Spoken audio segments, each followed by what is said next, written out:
if you're a Tottenham supporter, you'd be going home thinking, can we win something like that? Or can we will be entertained. But do you think, if you're a Tottenham supporter going, and I don't know what it is here, 100 quid, 110 quid, I don't know, for a seat, I have no idea what the price are. But if you've paid 100 quid for a seat here and you've gone home having beaten Manchester United 4-3 as opposed to 1-0, you've got an extra spring. I think you've got an extra spring in your step heading home. I'm not sure. I think it was a one-off game, yeah. But I think Tottenham supporters are going home tonight thinking that could have been Chelsea, that could have been Brighton. It's the fact that this has happened before. It's not a one-off when you go, it's a great game. It happens too often. And they've all aged 10 years as well. And that's the other factor. But I think we don't. But football supporters, I know they want to win and they want to win trophies, but you also want to go on a journey with your team. Yes, and they've seen don't you? Poor football here. They saw Antonio Conte trying to sort of do his thing in his way, and obviously Antonio's a genius, but he struggled here. Jose Mourinho struggled here. Nunes struggled here, and now they've got the complete, opposite of that. And it is a joy, and we like watching it. But I think our frustration comes from when he talks about this, what we're going to do and things like that. I totally get that. If you've got Romero and if you've got Van der Ven and you've got Udogie and you've got Porro as your back four regular, but when you're having to change that and a new goalkeeper, there has to come a time when you go, maybe we're just going to tinker it today. Yeah, just tinker it a little bit and let's not play in the fashion that we do, because it is going to cost you, like in the saying. You think about Archie Gray at the back. Now, when you're in a situation like a goalkeeper's maybe got great with his feet, you've got a young kid here, Spence, I think, who hasn't played too often.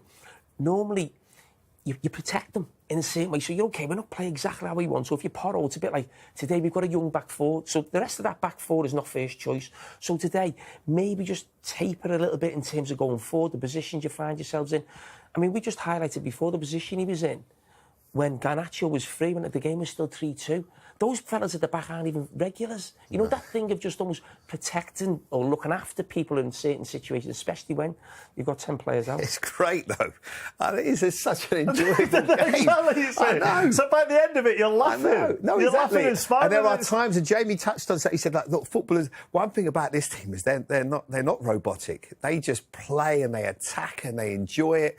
And we're going to have to wait and see how it all ends up for him, because sooner or later it's going to go either way. Because if he gets his hands on this, or if he gets on the hands on a big trophy, and whatever it may be, he will be a god here. And it can change it for the club for the future, because that's what they're crying out for. But that was such an entertaining game. Yeah, and Patrick, he was right, and Patrick told him he was right. This studio was going into meltdown at various times during that second half. Absolutely, during that second half. Right, we've got the draw on the way for the semi-finals. We've got Arsenal and Liverpool and Newcastle and Tottenham. We're in for a couple of cracking ties. We'll see you after the break.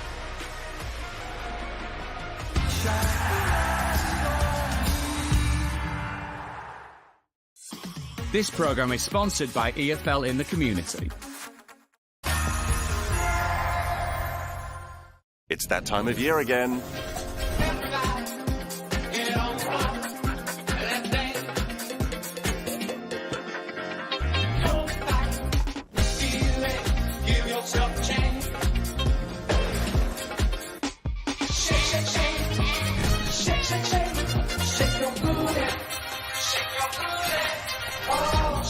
With hundreds of things on sale right now. Let your bum find its thing at DFS. Doors open Boxing Day. Welcome back to the Coral Fan Derby. They're all here in top form. It's the lads with no tops. Next, it's the armchair experts. Oh, but what's this? He's won a super boost with Coral's Reward Shaker. The Prawn Sandwich Brigade, shaking for a free bet after that free lunch. Tasty. They're all shaking it. Everyone's a winner. Play Coral's free Reward Shaker to win a guaranteed daily reward or offer. Even the refs at it. Coral, we're here for it.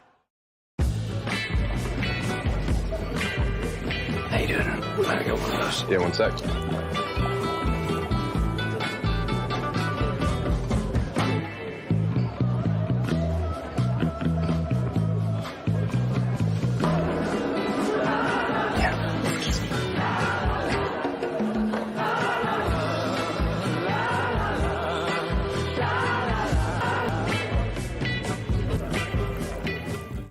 At Currys, we invited some die-hard online shoppers to remember the benefits of buying their tech IRL.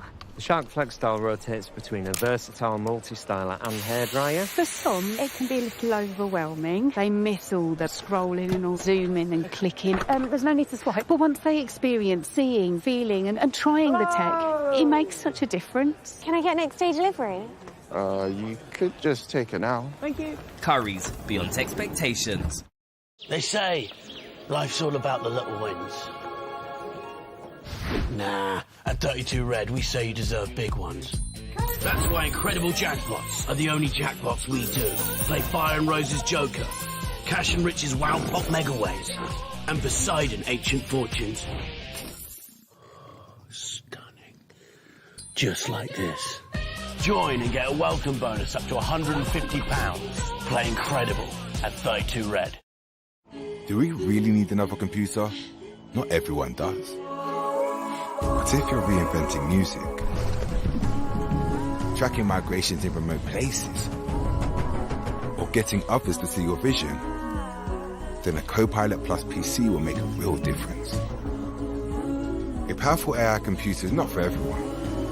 But if you're trying to change the world, even if just your own, we built one for you. Go and have the time of your life. Bye, darling. See ya.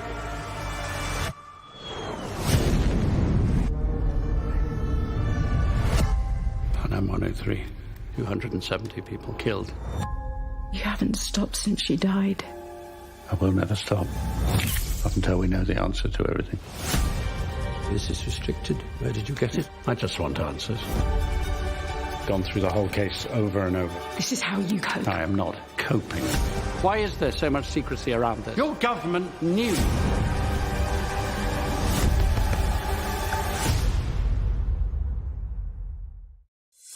This programme is sponsored by EFL in the Community.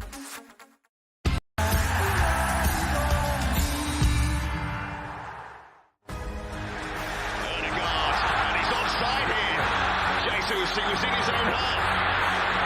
Hat-trick is on! Try taken. What a night for Gabriel Jesus. Lewis Hall wants to go himself. Oh, and it's a brilliant stop. Bruno Guimaraes, unselfish. Beautifully done. And that should do it for Newcastle United. Fancy their chances of being at the showpiece event again. Especially if Elliott can make something of this. And he can.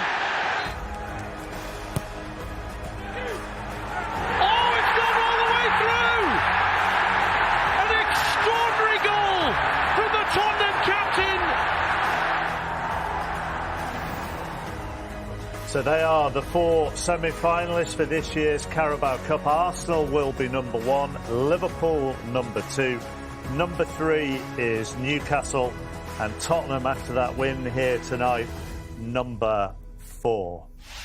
Both Jamies are still with us. So Jamie Carragher will pull out the team to be at home in the first leg for both these semi-finals. And Jamie Redknapp, the teams who will be away in the first leg. Still two-legged semi-finals. So, Jamie, if you give the balls a swirl around and then pick one out. Oh, number one. Number one, Arsenal. So they are the first team out, and they will be at home for the first leg of their semi-final.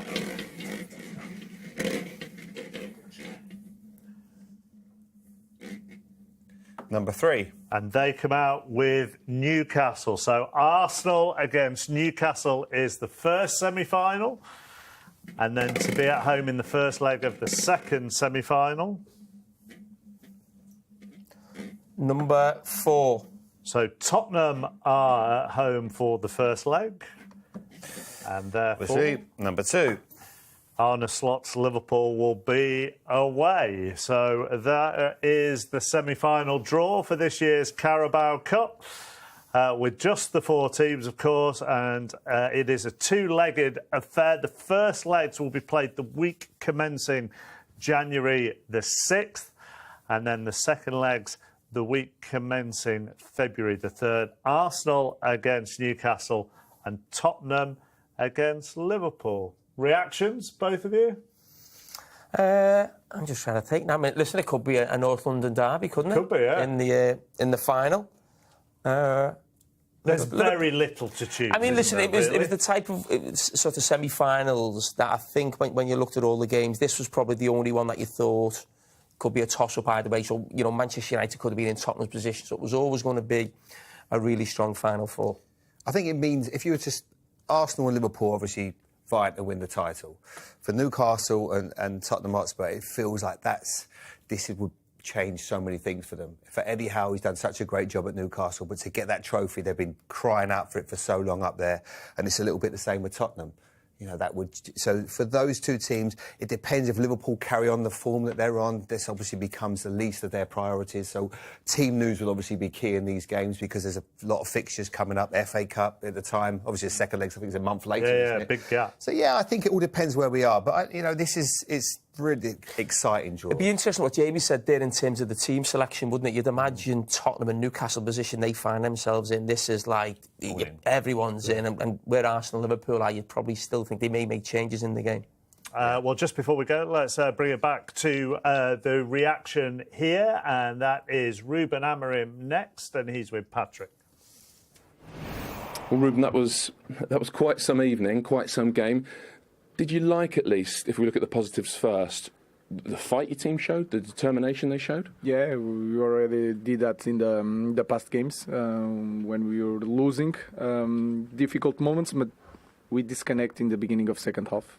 It was a tough moment for us, like 10 minutes. And then we return. I think we did a good job. I think we were, if you look at all the game, I think we were the best team, but they were more clinical. And we lose the game, but yes, the fight from the lads was really important for me. Particularly first half, without making that last pass, did you feel like you had quite a good control of the match? Yeah, you can see it, and you feel it in the stadium. The team was comfortable. We were dominate the possession. I think it was not the last pass. I think it was the last shot, because in my mind, like Chris, 2 times in the same position that they scored 2 goals. We couldn't score, so it can happen, but it's move forward. You said beforehand it's not just about this competition. So what have you learned tonight? Tonight, I will think about that tomorrow. Tonight, don't feel nothing. There is nothing that I can say to you. It's good. Tomorrow I will have a lot of things because I saw the game. But tonight we lost, and then we have to take a night to think, and then tomorrow we'll have a lot of good things from this game. But is there also a bigger picture? You said beforehand it's about the Premier League, and we've seen in the last couple of seasons you can't fix Manchester United by winning a cup. No, I think that we cannot think in that way, like winning a silverware, so everything is okay. It will be a long way.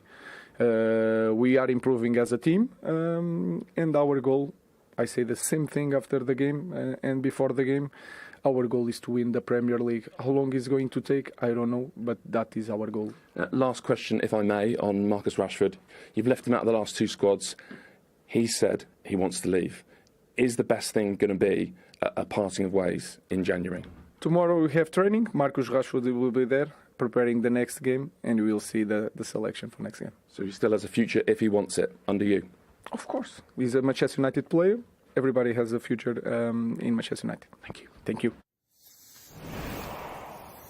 So this is how Manchester United have been performing since Ruben Amorim took over. 4 wins, 3 defeats, 1 draw so far. I mean, you kind of, I suppose, would expect that, given how he's trying different players in different positions as well, Jamie, would you?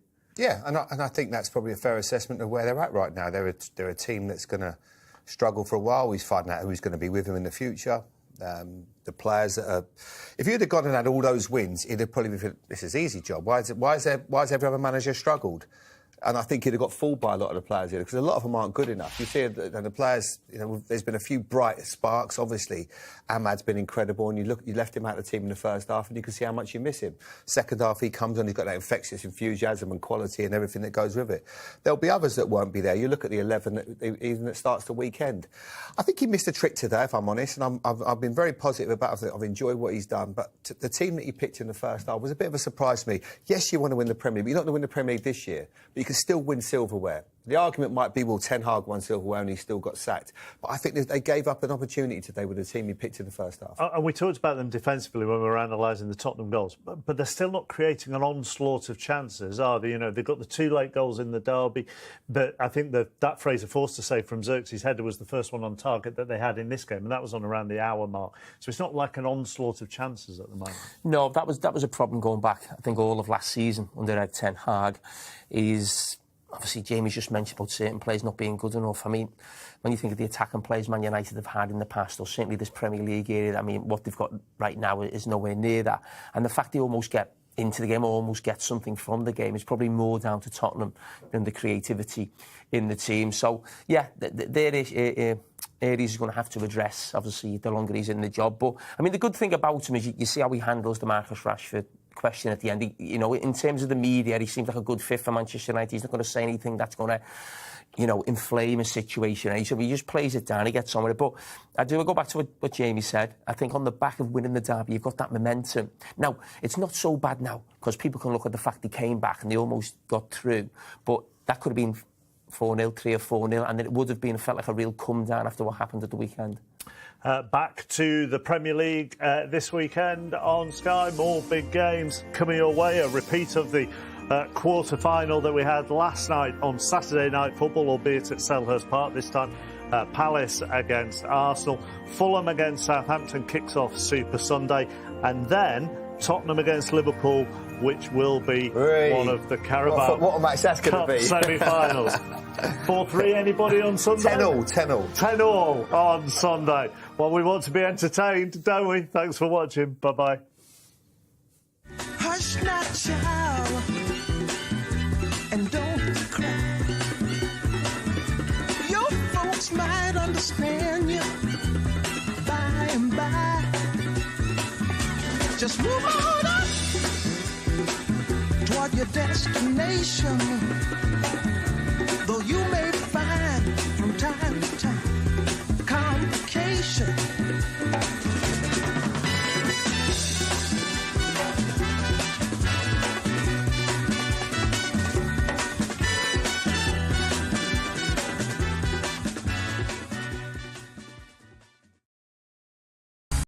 Sky Sports. Feel it all. EFL clubs are delivering life-changing work that positively impacts people across England and Wales. Initiatives like this and everything that we don't necessarily see week in, week out makes a huge difference. This programme is sponsored by EFL in the Community.